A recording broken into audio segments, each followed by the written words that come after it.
Est-ce que c'est une année qui marque une baisse de l'influence de la France sur le plan international, Bélir Knabli? Je le pense malheureusement, mais comme ça a été rappelé, ça s'inscrit dans un mouvement. C'est pas une année qui marque une rupture, oui. Ça s'inscrit dans un mouvement de fond, selon moi. Et qui a précédé les deux quinquennats d'Emmanuel Macron?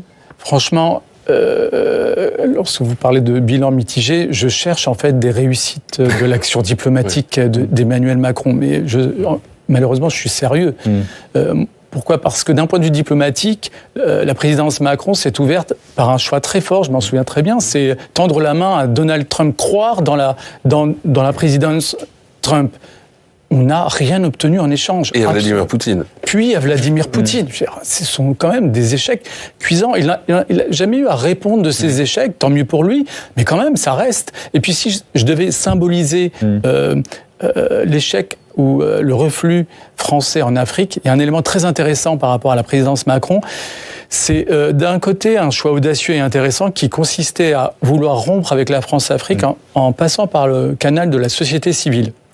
C'était central dans son discours. Je pense qu'il avait raison. Mais en même temps, il n'a pas mis ni les moyens, ni les discours adéquats. Et je vais prendre un exemple. La loi immigration aujourd'hui, dont on parle... Et dont on va parler dans la... Et dont vous allez encore parler. Oui. Elle a une résonance internationale, et en particulier en Afrique. Dans quel sens ? On en voit depuis des années, même...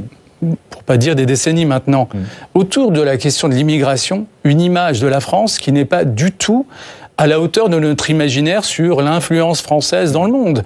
Je veux dire par là que, et pour symboliser un peu cette image, aujourd'hui, au Parlement espagnol, vous avez un élu d'extrême droite qui a cité la France en exemple à travers cette loi. Je veux dire, maintenant, aujourd'hui, la France, lorsqu'on la cite, c'est à travers ce canal et non plus la France de 1789, la France révolutionnaire.